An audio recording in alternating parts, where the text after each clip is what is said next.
The sum of the squares of the lengths of the legs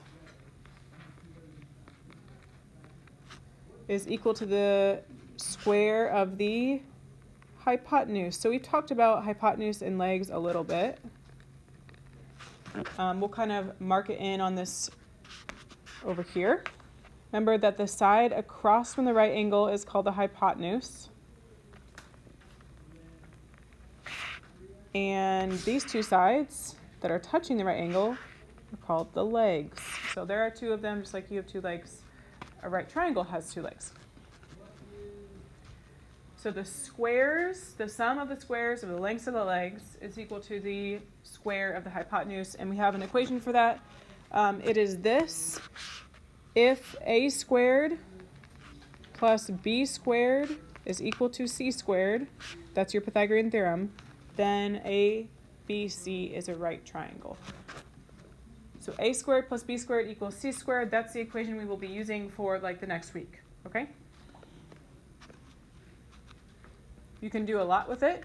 Like I said, this is like when I'm doing projects around my house. If I want to make sure that I'm like setting things up correctly to make sure that I actually make it straight up and down and to make it a right triangle, I do Pythagorean theorem. And I'm not kidding. So that's something that we do like around our house to make sure that you're like, lining things up straight. Besides using like a leveler, if you're trying to set something up and trying to measure a diagonal, you can use this. So on this first one, use Pythagorean theorem to identify the length of x. The first thing you should always do, well, first I would write down a squared plus b squared equals c squared, and you need to figure out, okay, what is my c? C is always going to be the side that is across from the right angle, so I usually draw an arrow, and then you will see me put C. The other two sides are A and B. They're interchangeable, so it doesn't really matter. And then we just plug in what we have. So A and B can be x and 8 or 8 and x. They can switch around, but C has to be 10. It's a hypotenuse. It's the longest side. So plug it in. X squared plus 8 squared is equal to 10 squared. And this is where it's really helpful if you have a real handheld calculator, because your calculator should have a squared button. You're going to see it looks like this, x squared. So again, if you have a handheld calculator, make sure it's out. Because then otherwise what you have to do is do like 8 times 8, 10 times 10. Some of these you can probably do in your head. X squared plus, what's 8 squared? 64. The idea is that hopefully you get to use this doing some of this in your head. What's 10 squared? Or you can use your chart, right? 10 squared is 100. Okay. And then we're solving this equation. So I have to subtract 64 because we're trying to solve for x. That gets me x squared is equal to 36. And then to undo a squared, do you know what you do? Square root. Because the inverse of squaring something is square root in something. What is the square root of 36? You can check your chart or use your brain. 6. So this one works out nicely. It gets you a whole number. We love that. This will happen sometimes. I will give you answers that are nice occasionally, okay? So on this one you had to subtract because you were given C, and then you have to move the other number to the other side before you can actually take the square root. When you're doing Pythagorean theorem, you'll always end up taking the square root at the end. Before you just start winging it, please make sure you write down a squared plus b squared equals c squared. If there's anything that I see mistakes on, it's putting c in the wrong spot or thinking you know what c is and then actually getting it wrong. So find your right angle, draw an arrow. This is c. So that means when I go to set it up, my other two are a and b. 2 squared plus 6 squared is equal to a c squared. Or you can say x. I guess that's what it was, so I'll say x. Okay, then it's just a matter of using a calculator, using your chart, or using your brain to figure out, okay, what are these squares? And actually in your calculator, you can also type this in all at once. Like if I type in 2 squared plus 6 squared, it will tell me what 2 squared plus 6 squared is. But I usually like to figure out what these numbers are. What's 2 squared? 4. Especially like if this is a test or something, the more work you show, the better. What's 6 squared? 6. So now These are like terms. You can combine them. They're on the same side. I've got 40. How do I undo squared? Square root both sides, please. Because that cancels out this squared.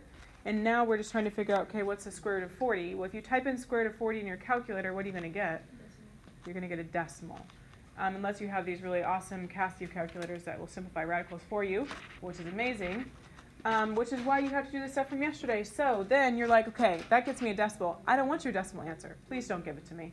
I want your simplest radical form answer. So you need to look at your chart. Remember, perfect squares are the numbers you're multiplying up to. So like, there's a list over there on the whiteboard. The ones underlined in green. So 1, 4, 9, if you want to get a highlighter later and highlight them. 1, 4, 9, 16, 24, 36, and so on. Those are your perfect squares. So can you figure out with your table, what's the perfect square that 40 divides by? 5 is not a perfect square. No. You want the list in blue. So this is our answer, but we're trying to simplify it. To write it as square root of 4, square root of 10. Okay? Because 4 times 10 is 40. What is the square root of 4? 2. Now you're done. 2 root 10. So you're in geometry. Draw a picture. Oh, I need a new stylus, guys. Okay.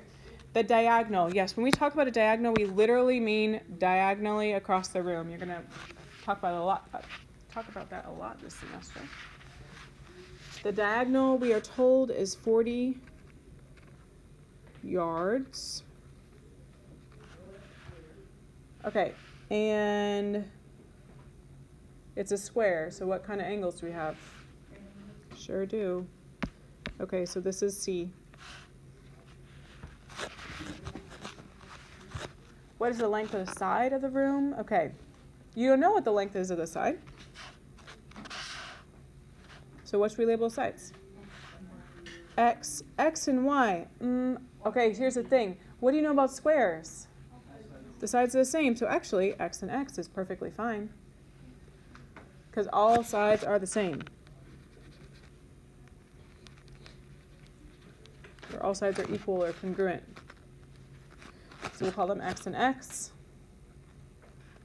Okay, so at this point you just have to write an equation, right? A squared plus B squared equals C squared. X squared plus X squared is equal to 40 squared.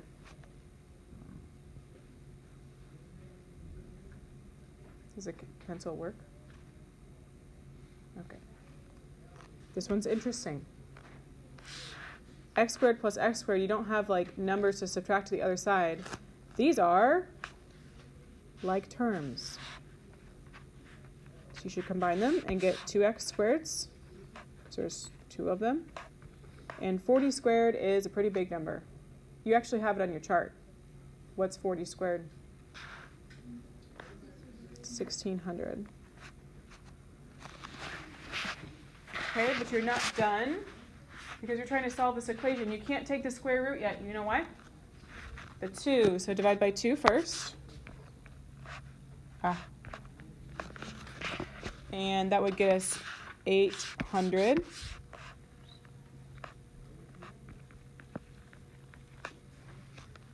Now you can take the square root of both sides.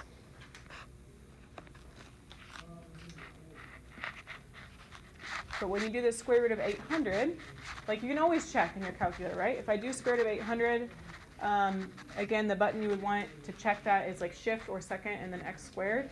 What do you get? A decimal. So again, you have to simplify it. So we're trying to break up 800. It might be smart to use your chart this time because this one's not even on my list because it's pretty big. This is the largest perfect square. Numbers you're multiplying up to. Biggest perfect square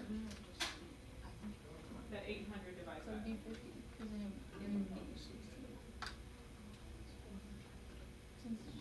It's a number in the root. So when you like 1, 4, 9, 16, and so on. The largest perfect square that 800 divides by, do you find it? Anyone? 400. Okay. But it's actually going to simplify nice and small when you're done. That's great. So yeah, you break it up as the square root of 400 times the square root of 2.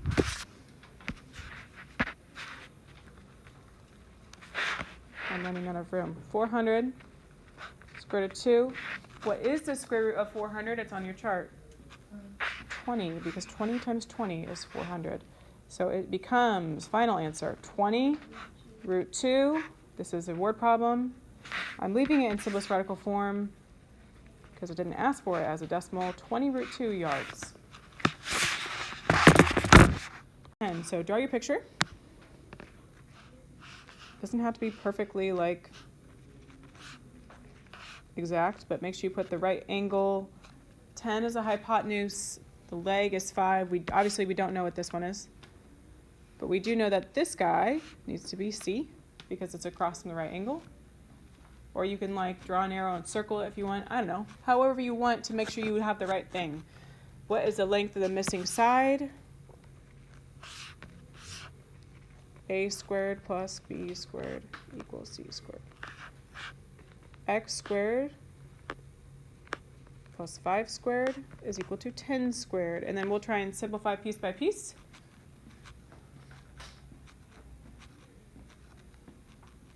You should know this one. What is 5 squared? 25. What's 10 squared? 100. So then you're just solving an equation. Sorry, that's a 2. It doesn't look like a 2 though. If I subtract 25, sorry, I'm out of room, we'll go over here. Then x squared is equal to 75. How do I get rid of the squared? Root. You can check it in your calculator if you're not sure, but hopefully you recognize that 75 is not a perfect square. It's not on the list. So you have to split it up, right? If I get a decimal, then I need to try and simplify it. So look at your list. You can look at the list on the whiteboard. You can look at the list on your chart or over here on the wall. What's the perfect square that 75 divides by? Yeah, it breaks up as 25. 25, you divide by 25. 25 times what? Yeah, 25 times 3. This is why yesterday was important. And you know the square root of 25. What is it? 5. So the answer is 5 root 3. You need to assume that I want it in this form unless I specify otherwise, okay? I think there's maybe like one problem on your assignment where I'll say, go ahead and give it to me as a decimal around to the 10th, okay?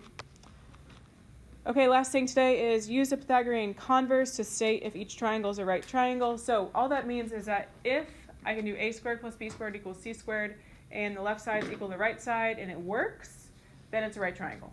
Because it should be. Like it should work if it is a right triangle. So we'll do a couple together and I'll have you check a few on your own. When you're doing this, you always need to make sure that the longest side you put in for your C, or you can do the same thing as before, like that should be the right angle if it's a right triangle. Longest side is C.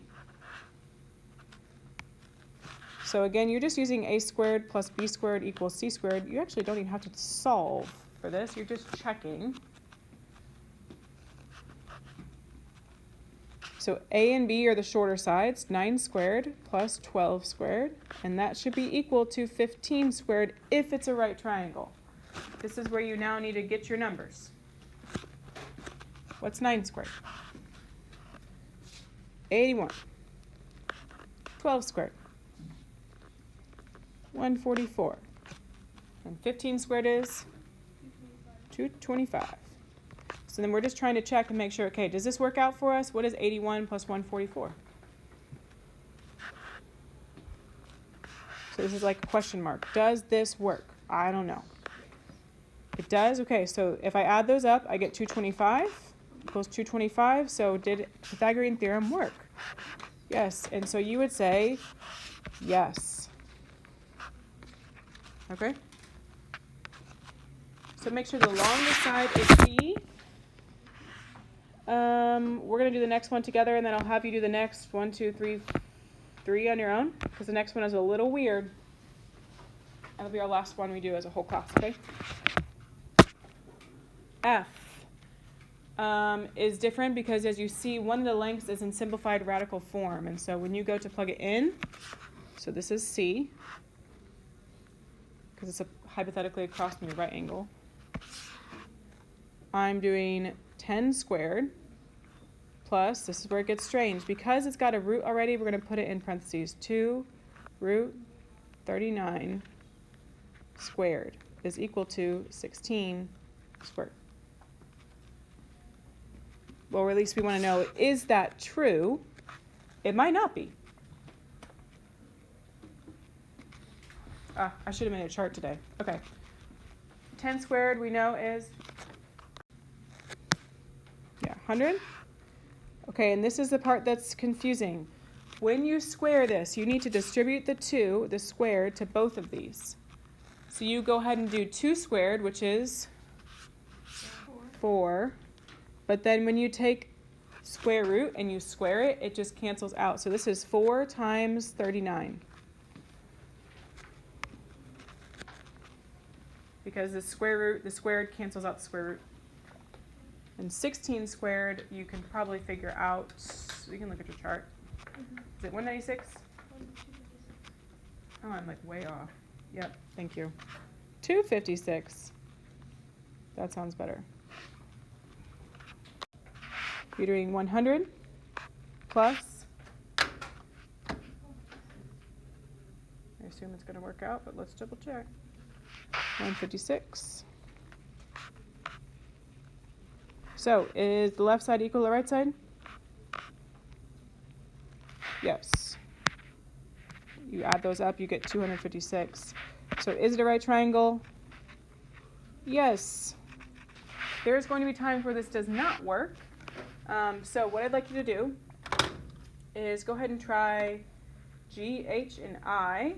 Again, your longest side needs to be C. So like when you're on these last few, this one has to be C, this one has to be C, because it's your longest side. Okay. Can you please try G, H, and I and check it with the board when you're done?